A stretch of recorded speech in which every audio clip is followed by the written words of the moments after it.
Halo, apa kabar? Septia di sini akan membahas materi bahasa Indonesia tentang cerita fantasi. Yuk kita mulai.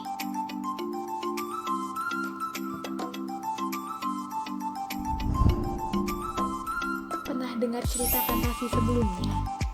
Atau mungkin pernah membaca dan menonton film bertemakan fantasi? Nah, yang dimaksud cerita fantasi pada pembahasan ini adalah karangan yang bersifat imajinatif. Artinya, hanya sebatas hayalan semata dan tidak mungkin peristiwa tersebut terjadi di dunia nyata.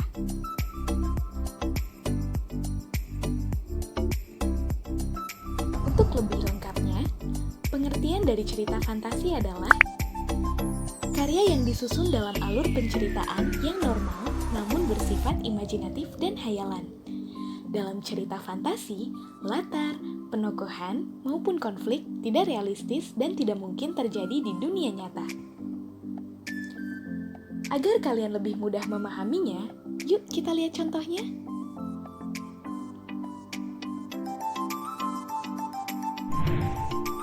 Bagian pertama, contoh cerita fantasi.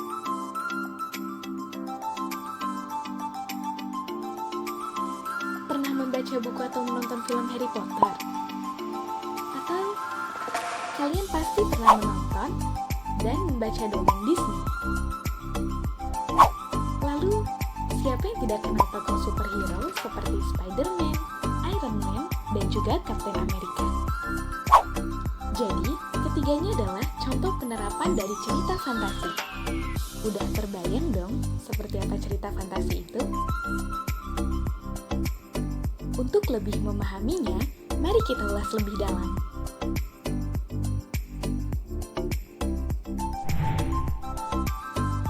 Bagian kedua, unsur cerita fantasi.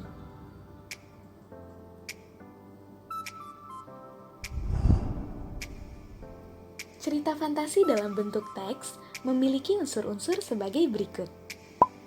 1. Tema. Tema adalah pokok pikiran cerita. 2.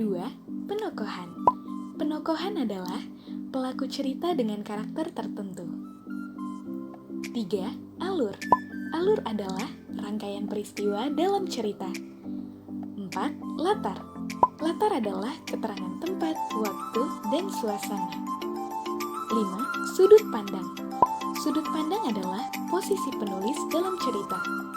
Dan yang keenam, amanat. Amanat adalah pesan cerita yang mengandung nilai. Tapi yang perlu kalian ketahui, unsur ini tidak semuanya muncul di dalam teks, bisa juga muncul secara tersirat.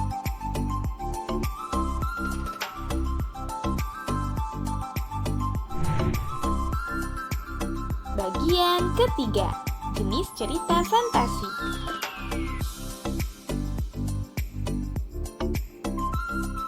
Ada beberapa jenis cerita fantasi yang meliputi 1. Cerita fantasi total.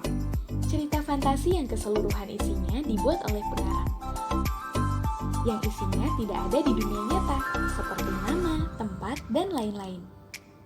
2. Cerita fantasi irisan. Cerita fantasi yang masih menggunakan nama-nama yang ada di kehidupan nyata, seperti tempat, tokoh, dan lain-lain. 3. Cerita fantasi sezaman. Cerita fantasi yang memakai satu latar sezaman, misalnya masa kini, masa lampau, atau masa yang akan datang. Dan yang terakhir, cerita fantasi lintas waktu. Cerita fantasi yang menggabungkan berbagai latar, misalnya masa kini digabungkan dengan masa lampau. Jangan sampai lupa ya.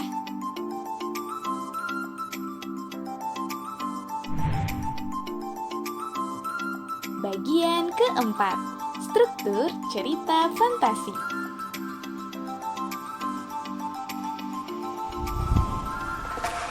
Struktur cerita fantasi ada 4. Yang pertama, orientasi. Orientasi adalah awal dari sebuah cerita yang biasanya berisi pengenalan latar dan juga tokoh. Kedua, komplikasi. Biasa disebut juga dengan konflik atau masalah. bagian yang menampilkan konflik dalam cerita. Ketiga, resolusi.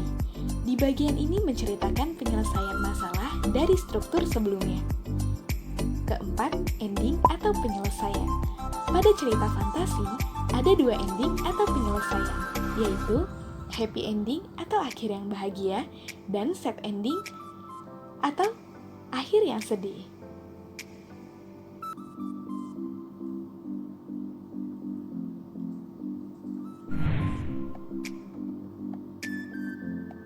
Bagian kelima, kaidah kebahasaan cerita fantasi.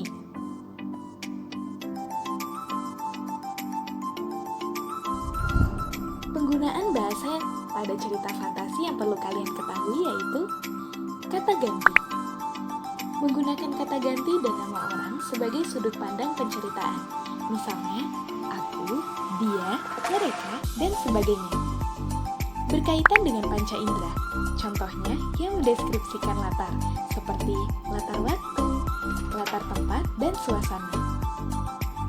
Konotasi atau kiasan, menggunakan kata atau kalimat konotasi yang bersifat kiasan. Maksudnya tidak sebenarnya atau biasa disebut juga perumpamaan. Kata sambung, menggunakan kata sambung urutan waktu seperti ketika, kemudian, setelah itu, sementara itu, sebelum, dan lain-lain.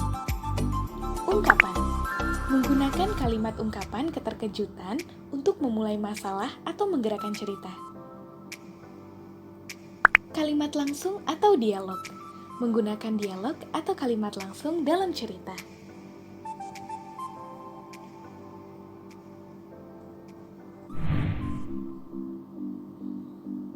Bagian keenam, menulis cerita fantasi.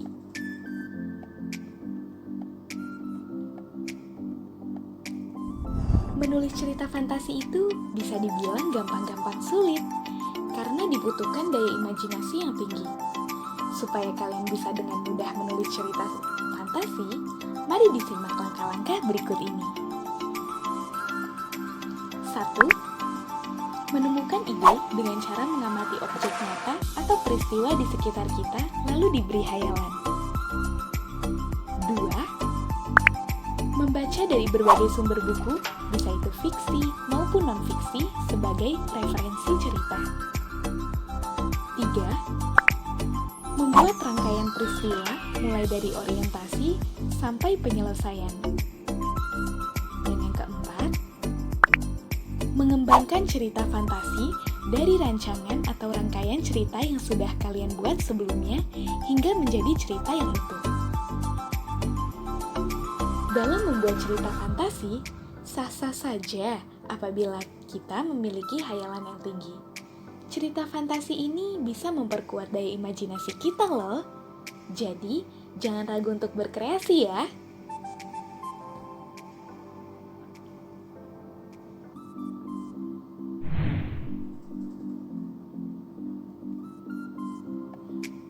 Sekian penjelasan kali ini, semoga dapat dicerna dengan baik. Sampai jumpa di video pembelajaran berikutnya. Terima kasih telah menonton video di channel ini. Klik tombol like jika kalian suka videonya,